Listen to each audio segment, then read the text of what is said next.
Hello, my friend, my warrior. This is Mary Mack of The Mary Mack Show, encouraging you to visit my website, www.marymack.info, and pick up your free ebook, 21 Things You Must Know About the Grieving Process.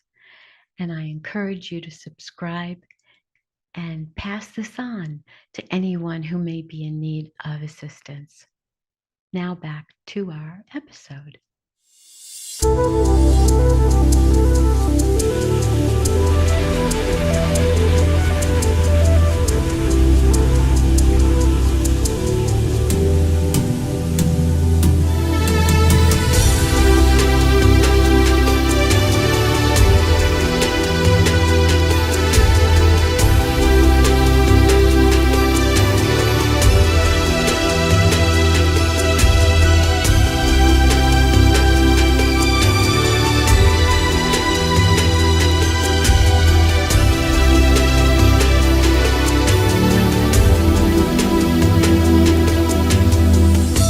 Welcome to the Mary Mack Show, where we will be talking about your feelings, experiences, and pain following the death of a loved one.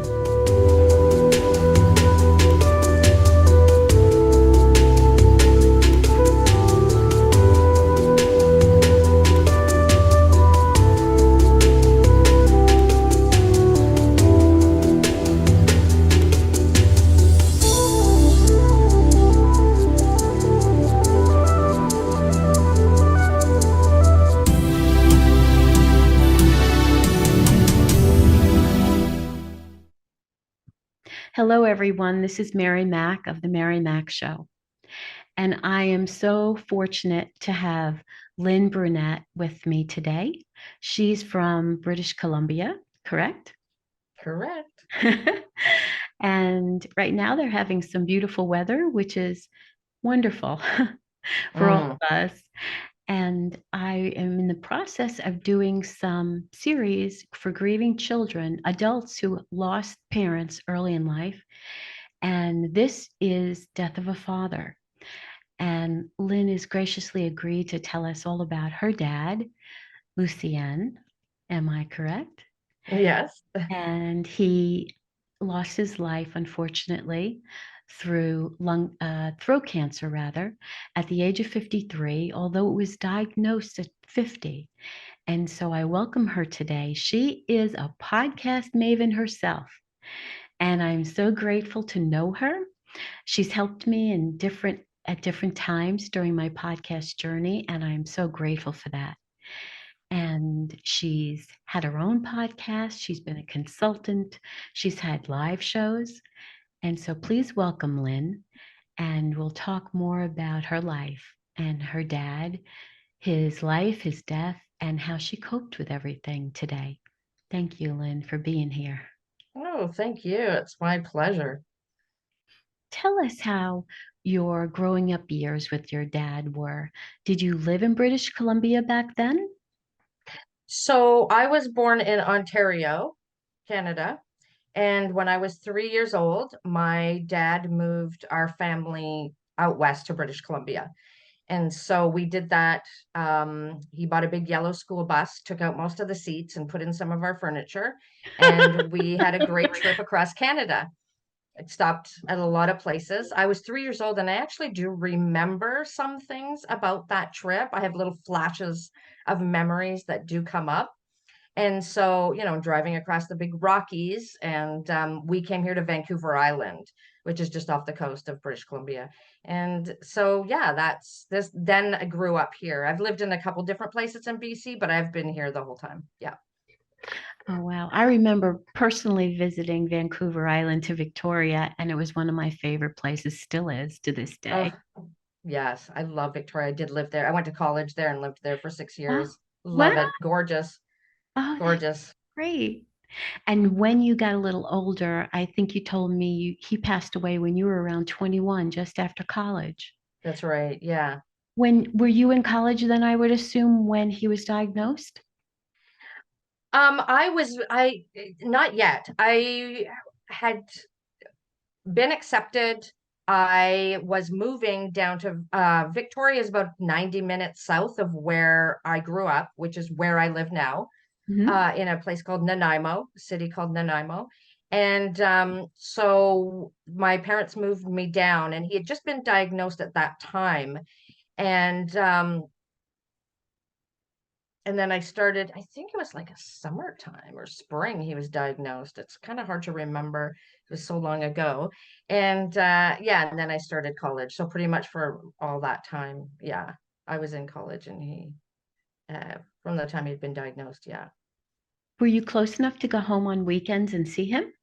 Yes, yeah, definitely. But you know, at that age, I mean, I was like 18, 19, you know, you're starting your life, you're moving out for the first time, moving to a different city, you know, it's you're spreading your wings, right? So you're not focused too much because look, at the time I thought my parents are old. And I was young, right? I think we all think that. Yeah, I thought, oh man. And, you know, and now I'm the age, oh, I'm a year older than my dad was when he passed.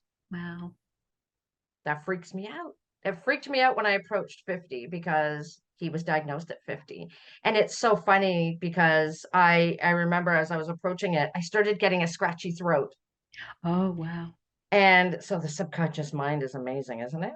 Yeah, a lot of things come back. Yeah, it was like, oh my God, oh my God. Like he was this age. And I thought, oh my God, he was so young. He was so young, too young. Yes, Yeah, very, yeah, very much too young. yeah, yeah. So that was, I think I had the belief at the time when he was diagnosed. So he found a lump in his throat, in his neck, shaving. Oh, wow. And that's how he discovered it. And then went for a biopsy, and they had said that it was cancerous. And so and they couldn't do surgery, which is, I guess, normally a common thing, but they couldn't do surgery because it was around the main artery. So the main artery in his neck was running through it. So they couldn't cut it out. Oh, how horrible. Yeah. Yeah. So it was going to be the usual, right? Chemo, radiation, all of that stuff, Surgery, which, right? yeah, surgery. So they couldn't do the surgery. So they were going to, I guess, double down on the chemo, which my dad refused. Yeah. Brave So man. Brave man. he was. Yeah, he was. Well, look what moved us across the country, like just on a whim. So my mom was terrified, I was told. But yeah, he was very brave. He was spontaneous and adventurous and um, yeah, smart, very smart. I get the impression he was the kind of man who was like, I'm going to live until I die.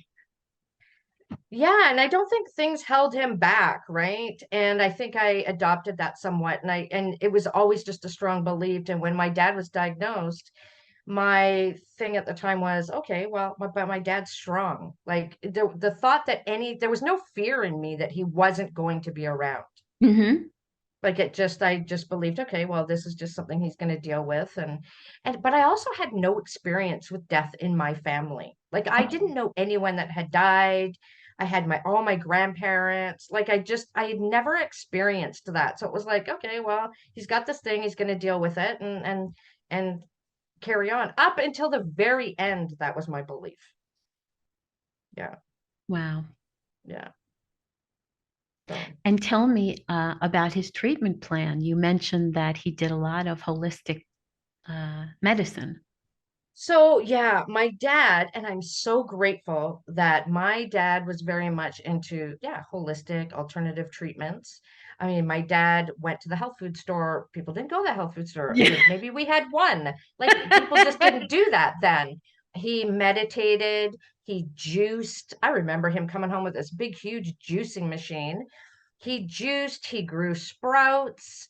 Um, he did he did coffee enemas. Oh, Like wow. this is back in the 80s. Like Yes. that just wasn't the thing. My dad never smoked. He was always very much an outdoorsy. He was one of 10 kids that grew up on a farm. He was very much about the Wow. outdoors. He was very much about eating well. My dad always took supplements. Yeah, he was just he didn't drink a whole lot. He was a very healthy guy, and that really helped him when he was going through his treatment. So he was very much into that. He went to a reflexologist, acupuncture, I think. Wow. Um, I remember as a kid, he took me to the chiropractor. Oh, he also went to the chiropractor. I remember him taking me to a reflexologist. So I'm grateful because later on I took, herbology training, herbalist training, iridology, muscle Wow. testing. So I've used alternative therapies most of my life as well. I raised my son that way. And so it's definitely, I've taken care of a lot of my own health issues that way. So I'm very lucky to be very healthy. And same with my son. He's very, very healthy. And so he decided, my dad had done a lot of reading, he journaled, and he had decided that he was not going to do the usual treatment of chemo and radiation. And, because of that, his doctor dropped him. Oh, I wouldn't doubt it. Yeah. And Would. so our whole family switched doctors. They switched us over to a different doctor, but I didn't live in town anyway. I was living in Victoria when this happened. And so he decided he wasn't going to do that. He was going to do some different treatments. And I don't remember what he started out doing, but I remember in college I went to the library and I started doing a little bit of research on alternative treatments. And I found a book that talked about a clinic in, I believe it was Tijuana, actually, Okay. or Uh-huh. just outside of Tijuana. And so I remember going home one weekend and showing it to my dad, did a little bit of research. And now we're going back where we didn't have the internet. We didn't Yes, have the yes. internet to do any research or to check them out. I remember my phone calls. My dad made phone calls and talked to the doctors there and all the staff there. And so he flew there and started doing treatment there, which was an IV treatment. And Mm. it made Mm-hmm. huge, huge difference. So what it was Laetrile. And Laetrile comes from apricot kernels. Wow, I didn't know that. Yes, and it made a huge difference. But by this time, he had a tumor out his neck that was very, very large. Oh, And because they couldn't operate, so it continued to grow, but it made a huge difference initially. The tumor shrunk quite a bit, and so he went quite a few times, as much as he could, and unfortunately cost a lot of money to fly down there, stay down there for the treatment. yes. So that was a real difficult thing, using up a lot of money that my parents had in savings and things like that. But I mean, geez, if it's going to save your life, right? That's what it's there So for. he did this treatment for a while. It made quite a huge difference. And his doctor was like, it was a very interesting thing for the medical community here because they hadn't seen anything like that. Because what do you do? Cut and burn, right? Yeah. And that's unfortunately is still the situation and things like that. And so it made a huge difference, but it was too late by that point. I think if we had found that clinic and he had been able to do that from the beginning, I absolutely believe he'd still be here because they were shocked. He was Wow. so strong and his heart was so strong, and that carried him for a long time from the time he was diagnosed, because usually throat cancer, it can be pretty quick, right? Yes. It doesn't. Yes. And so he Very was similar just to so like strong. lung cancer. Yeah, and And once it, pancreatic cancer yes, as once it well. It's starts very to quick. go, it's hard. Yes. Yeah. And so, I mean, not necessarily the best quality of life that it delayed, Hmm. um, but it wasn't too bad, right?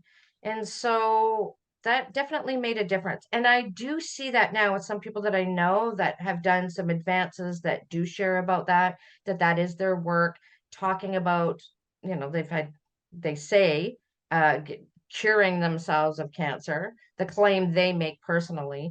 Yes. Um, and so I use apricot kernel oil quite a bit on my skin, because it helps. It helps. I mean, there's huge breakthroughs in how that has helped some people, and it definitely made a difference for my dad. So Wow. yeah, so that was an interesting time. And, you know, right up until the end, I just never thought that he would go. The last few months were very difficult. So, of course, the pain, by the time, you know, he had died, he had was bandaged. He had a very large tumor at the side of his neck. He, you know, often he would have hemorrhages. Oh, wow. Um, and at the time as well, there was no hospice here.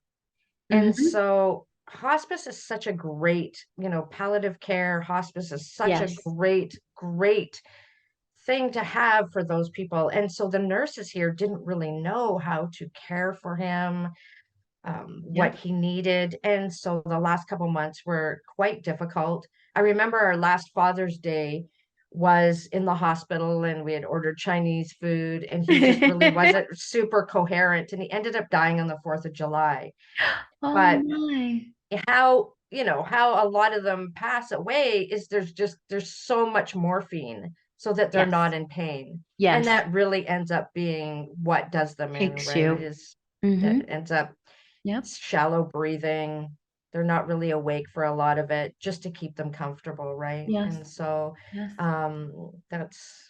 that's what ended up happening. But I remember being so freaked out, him being on so much morphine. I remember one time that he was hallucinating. Oh, And wow. that kind of, you know, you're so young. I had no experience with that, and it kind of freaked me out. So that was the first of dealing with that. It was a very surreal experience. So young, right? Yeah. Yeah, Yeah, yeah, I had a lot of deaths early in my life too. And yeah, you just you never think that you're going to go through that, yeah, and when it's somebody so close to you, yeah, you're amazed that you're like, why would this happen to me so young? I mean, aren't yeah, we supposed to, the natural way of life is to have your grandparents die first, right?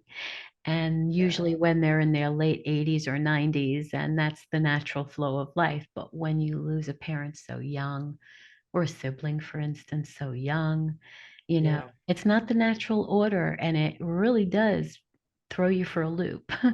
It does. Yeah. And it's just, you know, and my dad's parents were healthy and lived to be very old. His dad lived to be, he died much later than he did. He lived it well into, I think, 96. Oh my goodness. Yeah, and he walked and he had all his marbles and he still had hair and he had his teeth I and he smoked a pipe. I could still picture him. You know, he fought in the war and my dad's mom, I think she died the year before him, but she was 80, you know, mid Wow. 80s. And she was a feisty little thing. Oh, she was a feisty little thing. She was like 4 feet tall and she still cooked on the old fashioned, you know, fire burning old fashioned stoves. And I remember going to visit at the farm and, you know, 10 siblings and they all lived to be quite old. And it's just, Wow. you know, my dad was a faller. So he cut down big trees out here and he had a bad accident a few years before, which they think may have contributed to getting cancer because a trauma to the body can Okay. trigger a response in the body. Okay. And a lot of times it can be cancer. So he had a tree limb that fell on one of his legs. So his whole leg was in a cast and he had metal plates and pins and rods and so they figured that may have contributed to that as well. He had worked in some mines back in Ontario when he was young, so Oh, they that thought may that that. might have contributed as well. So, I mean, it's hard to say, but things like that can contribute to that. So, yeah, for him to just go so young, I just can't imagine now being that age. I just think, wow, he still had so much time. So much life to live. It's such an awful, awful, awful disease.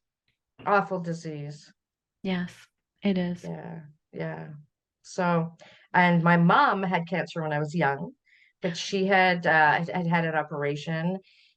She had had a hysterectomy and gotten over that. And then when she passed at 80 years old, 7 years ago, Wow. Yesterday was actually the seventh anniversary of my mom's passing. Oh, wow. Um, she was 80 and she smoked her whole life. She smoked her whole life.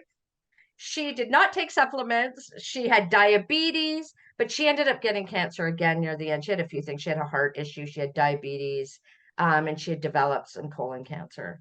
Oh, But she got to be there when I got married and had my son. And my dad missed all that. yeah. That was tough. That was really tough. Who walked you down the aisle? Do you remember? My mom.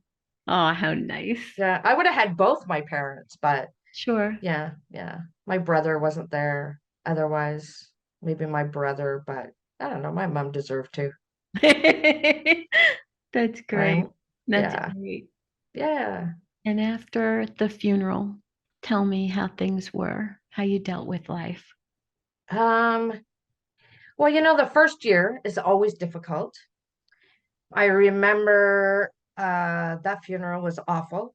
First funeral I'd ever been to in my life. I didn't know what to expect. Mhm. It was very surreal. I went back home to Victoria because I was living there and I'd gotten out of college. I was looking for a job. But my siblings lived here so they could be with my mom. So that was good. Um, the first year was tough. I remember saying, can we just skip Christmas this year? Like, I don't even want Christmas. Like, I don't want to have to go through that and what it was going to be like. It was really hard on my mom, and she swore she would never find anybody as good as my dad again, and stayed single, which was unfortunate because she was young, right? She was young. And so, but she did. And yeah, it's the first of everything that first year that's tough. Yes. And just think about the funny stories. My dad had a very strong, because we're French Canadian, my dad had a very strong French accent. And he used to speak what we called franglais. So half French, half English. And it was so funny because my friends would be over and my dad would speak, he'd switch very easily between French and English, like in the same flow of a sentence. And to me, it sounded like one language to me, right? My dad always spoke French at home. My parents spoke French together. And my friends would be so like, it was like they'd catch the English words and then they wouldn't catch the French words. And they'd be like, what did he say? And I'd be like, well, didn't you hear what he said? It was so funny. And my dad said words funny and we used to tease him about it. But oh my God, he had such a strong French accent, but it was so great. It was so great because he was so funny and he loved those corny jokes and the corny songs. And he was so funny. He was just so funny. And the strong French accent just added to it. Oh, that's so great. He was, and he loved to laugh. He laughed a lot. But if, but he would laugh quietly. And you knew everybody would say, if he laughed out loud, it was funny. Right. And he loved those blooper shows. It was the funniest Oh, thing ever. He loved those. So oh, yeah, he was fun. He was such a great dad. I had the best dad ever. He was the best. oh, I'm so glad Yeah. to hear it. I sometimes think that my dad is reincarnated as my son. Oh, okay. Yeah, there's some things that my son will say or certain mannerisms Yes. that I'm like, oh. And I And it remember when brings I it got right back. yeah, it does. It really does. So I gave him my dad's middle name as my son's middle name. Oh, how nice. And yeah, there's just some certain things. But I remember when I got pregnant, my family going, "Oh, wonder if it'll be dad and reincarnated." If you believe in that, right? But yeah, it's too bad that he wasn't alive when my son was born because he was oh, he was the one out playing with the kids all the time. And my nieces and nephews were really lucky. My brother and sister, he was around for when they had their kids, and he was always playing games and being silly, and he was just such a big kid. Wow. So it's too bad, but He watches. He watches. Definitely.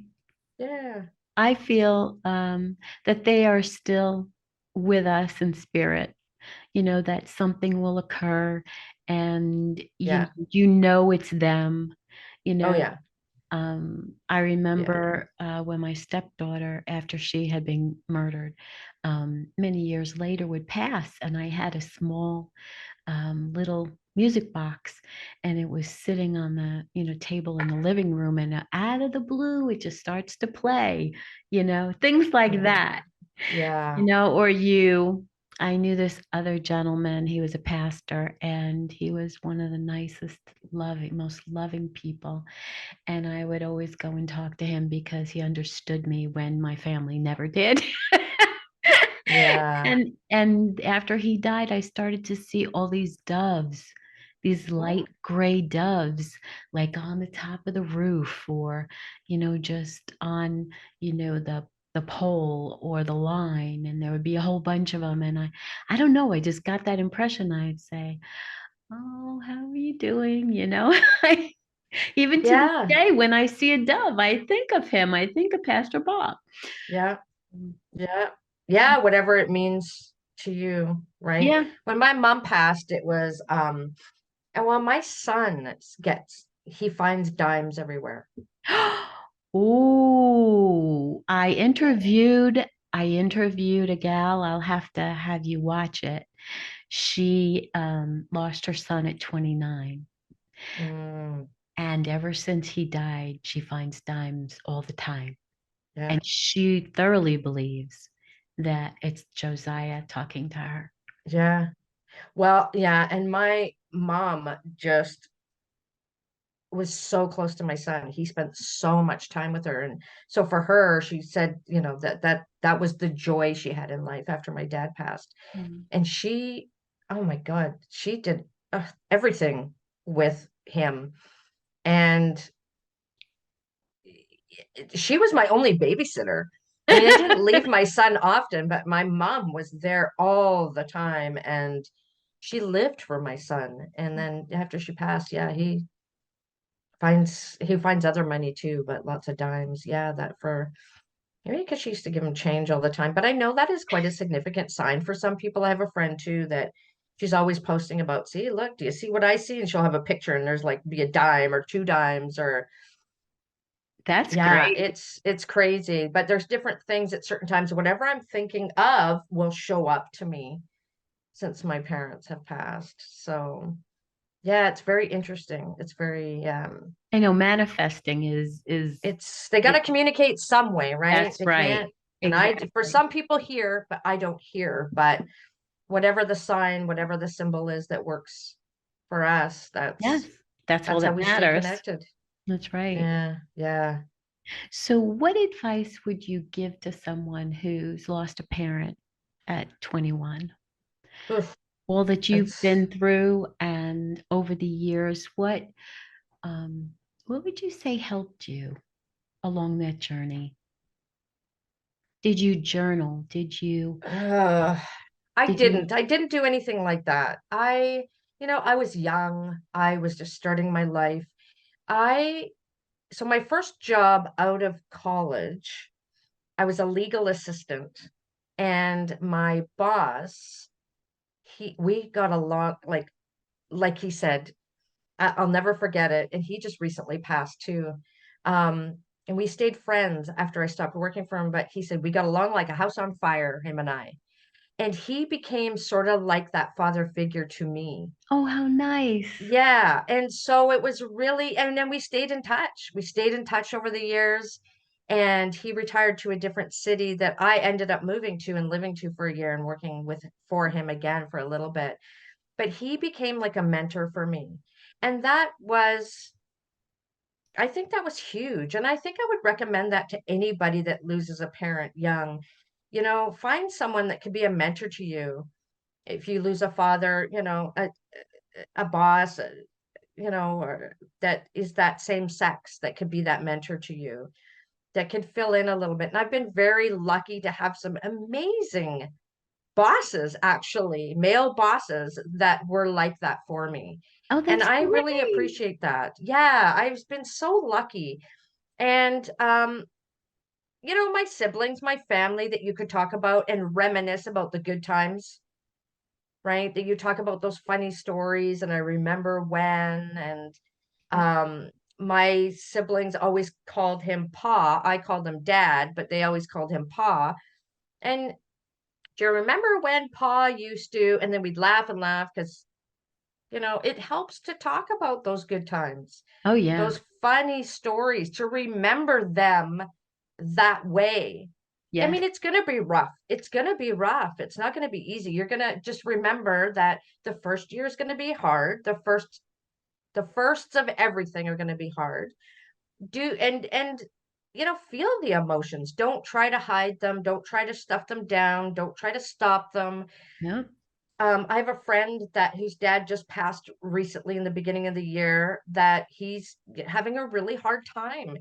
And it's almost like he's hard on himself that he's still having a hard time. And I'm like, but it hasn't been that long. It's been like No. 4 months. Like, don't be so hard on yourself. It's feel the emotions and go through it and swim in it. And it's gonna be awful and it's gonna feel awful. But the only way to get over it is to go through it, Yep. and you find those things that are going to make you feel better, but talk about them. Don't not talk about that, your parent. Yes. Don't stuff it down. That's the worst thing you can do. Yeah, talk about the good times. Talk about, you're going to talk about how it's tough. And I sit and I listen, and as long as you don't stay stuck. Yeah. We talk about, and I know you've talked about the different stages of grief that you go through, and just don't get stuck too long in one. And if you and don't, we go through these times of isolation, and sometimes you do need that. Isolate for a little while. Absolutely. Don't stay there though. Like, you have to get out and you have to do things that take your mind off of it. I remember thinking the one thought after my dad passed, I remember thinking, how dare the world go on when my dad has passed away? Don't you Yes. know my Yes. dad has died? And Yes. everybody's just going on living their lives Like it, like nothing happened. like nothing happened. Like my Yes. dad died. Don't you How get it? dare you?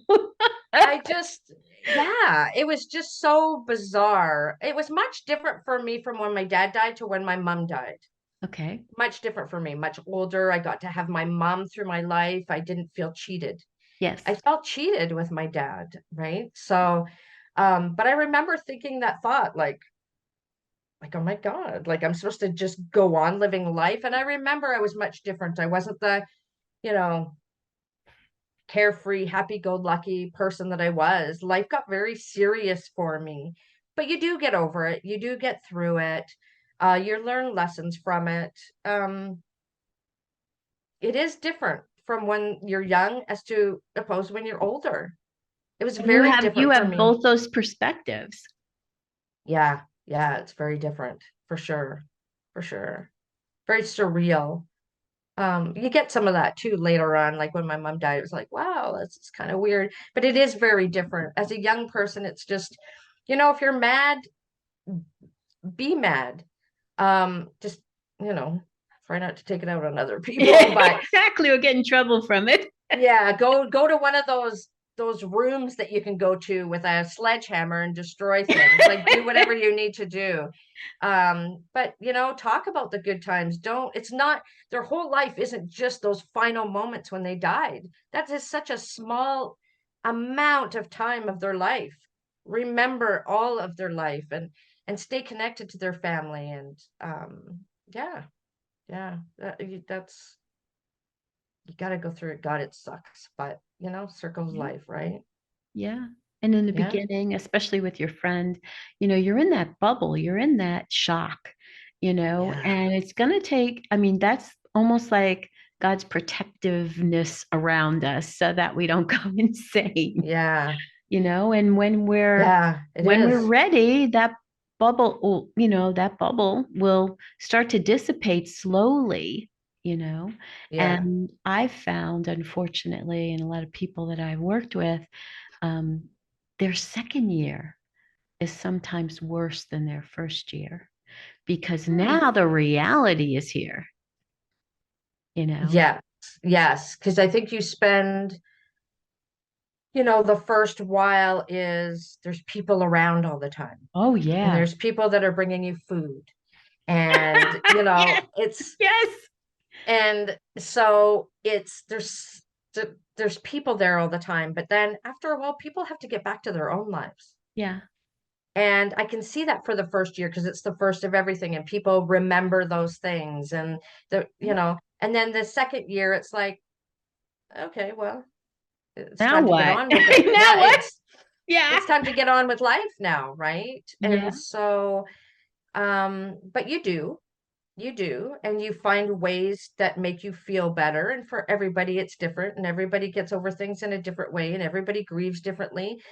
And Yeah. there is a lot of judgment out there about how people should grieve, and Oh, there is. And tremendously.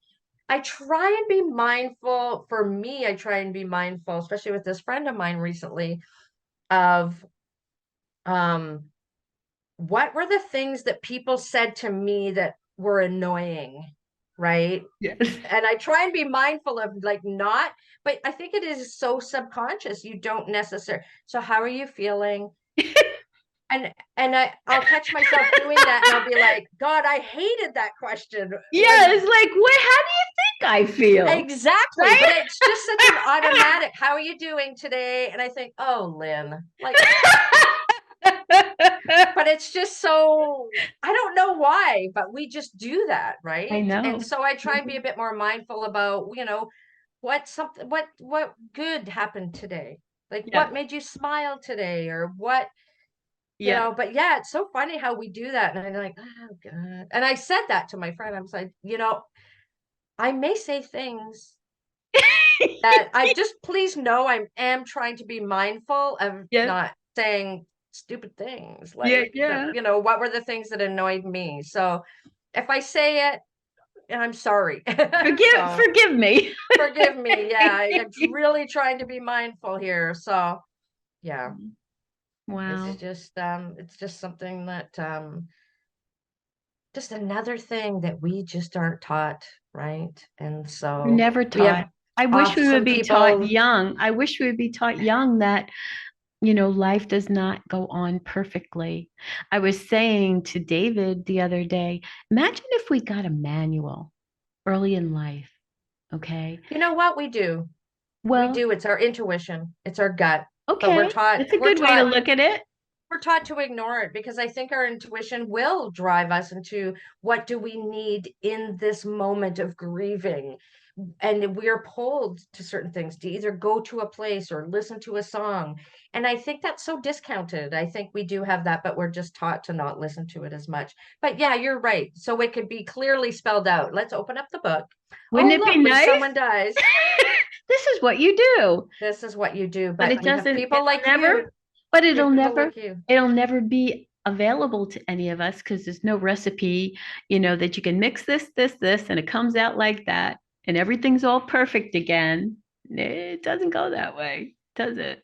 It doesn't, but then we have gratefully people like you that can Oh, help and that have a platform for people to share because we find our people that we can identify with that have lived it, right? But I think that we do need to, I find, we want to shield children from death. And I think we really need to make it because it is part of life. it is. And so we don't want to tell children what, when a pet died. And if I think if we can start at a young age in terms of, like Rufus died, but we had so much fun with Rufus and he gave us so much comfort. And now he's Yes, off to go do something else because children are so matter of fact. They don't put so much on things. So if we can yes. just normalize it, then when they're young, they'd be like, oh, yeah. Because when they do talk about death, they are matter of fact and they don't get the way adults do and Nope, weepy and they nope. just don't. They just seem to understand, okay, this is part of life. Yes, they And do. and I think it would probably make it a lot easier for us adults if, we could share that. And just make it a little bit more normal for kids. I mean, I realize that I don't know, grim, but it doesn't have to be. It doesn't No, have to be. it It doesn't. really And doesn't. I always say, and people look at me strange for saying this, but I'm like, where did it say that we were supposed to be completely grief-stricken and sad and mournful and sorrowful, like for the Yeah. rest of our life? Like there are people out there who think that it's disrespectful to Yes. to not feel pain and suffering and sorrow for the rest of their life because this one person died. Exactly. Now I give credence for people who lose children, okay? Because Oh, that's yeah. I mean, we lost Angela and it was one of the most devastating things. She was 11 when she Yeah. was murdered. And it did take Yeah. years, okay, to get to a stability point. Yeah. But you can't walk around like my nana would say, because she's Italian, she was Italian. You can't walk around with that black shroud on for the rest of your life, you know? True. Yeah. It is interesting. People, and like I said, people will judge on how you grieve. I have a Hmm. girlfriend who lost her daughter a few years ago. She was in her 20s, and she um will matter of factly talk about her daughter dying. And I mean, she had her moment of grieving it, and then she was like, okay, and so she's better now. She was life was very hard for her, and now she's in a better place. She's very matter of fact. She's not what you would normally expect people to be like.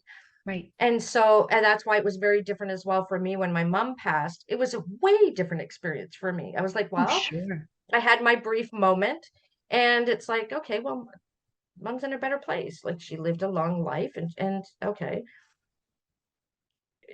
she's gone now. And Right. and and so I think sometimes people are a little bit surprised when I'm not what they would expect. And Yes. at the time even that it happened, I took care of everything, and this is what needed to be done. And people would be like, "Oh, are you okay?" And I'm great. I've got things to do. We're good. We're moving on. Like, Right. got things to take care of. Like, I'm good. I think it really surprised people, but you learn along the way, and I've grown so much, and you gain a different perspective. And yeah, it's very different. But as when you're young, yeah, I think it's tough to lose a parent. It's tough to see when you're young, your parents are like your heroes. Hmm. And then when you see them, my dad was strong. My dad was my hero. He was strong. And then you see them become very frail and weak. It's very difficult, right? It's very difficult. They become so thin, and cancer is just a brutal thing. And Hmm. then you see this guy who is so strong, so weak. And I think it's shocking. It's shocking. So I think we need to talk to our kids more about death. And dying. And we need to, yeah, find what works. Just listen to your gut and what you need to get through it. It's true. Don't listen to what people will tell you, because they're going to tell you from their perspective and their That's right. experience. You need to Very follow true. your gut. What do you feel like doing right now? Do you want to put on the saddest songs and just cry your eyes out? Then do it. Then do it. That's what you need in that moment. Do you want to go out and have some fun? Don't feel guilty for it. Go out and have some fun. Do you think your loved ones want you to be sad? No, they don't. And I think it's really good to look at, whatever, if your dad died, I think about, what would my dad want me to do? What would my dad say? I remember when my first love as a teenager, I was heartbroken. I had my period, or I had this period of time that I was devastated. My first love, and he broke up with me, and he broke my heart. And I remember after a time, my dad was like, "That's enough now. You need to get on with it. He came to you and told you that? Yeah, that's enough. That's enough. Like, get on with it." My dad was such a always positive. I mean, Pragmatist? yeah, very much. I mean, he had his moments for sure, but he was like, okay, get on with it now. Yes. And that always stuck with me. I think that always stuck with me. And Yep. so I have my moments, and then it's always, well, what would my dad say? He'd say, get on with it. And Yes. so I think if you can look at it that way as well, what would your dad say to you? And you'd probably laugh because you'd think about it and then you'd laugh and then you'd get on with it. Yeah. So, My yeah, grandmother was my greatest fan, and she was exactly like that. She was yeah, like, okay, okay, everything's fine. You're gonna be yeah, fine. Let's move, yeah. you Let's know? move on. Let's move on. Yeah, Let's move yeah. on. You're here, you're living. You're living. Like, Yeah, get on with living, yeah. right? So, yeah, yeah. So, Thank you. oh, thank you. I really enjoyed this conversation. Me Thank you for too. spending so much time to tell us all about your father and how much Mm, he meant to you and even your mom. yeah, best parents ever. That's so great. Not a lot of Yeah. people can say that. I know, I know. I'm so grateful I had the best parents ever. My funny dad, this French accent. Yeah, Thank yeah. you, Lynn. Thank you, Lynn, for Oh, this time. And I wish you well. And I appreciate so much you coming on with me tonight. Thank you oh. again. Well, thank you. Thank you for asking me. This is great. You're We've welcome. known each other for a while. I don't remember how we met, but I'm grateful for what you share, your resource, your platform, and I'm glad we could spend this time together. Thank you. And I want you to give us um, your website and tell us just a little bit more. So if people want to get in touch with you, they know where to go. Absolutely. Probably the best place is to go to my website. So I am lynnbrunet.com. From there, you can, learn a little bit more about me, what I do. I have been in this space, gosh, it seems like forever in the podcasting world. I just celebrated 14-year anniversary in that. I Wow. love it. I still love it. And if anybody has any questions, you can email me through my website. You can find me on Facebook and Instagram through my website. I'm always open to any questions, even about what we talked about here. But yeah, anything about podcasting, just I could talk about it forever. So that's the Oh, best place to find me. great. And I will put all those links down in the show notes so people can connect with you there too. Perfect. Thank you. Thank you again, Lynn. Have a wonderful evening. Talk to you You too. soon. Bye bye. Bye.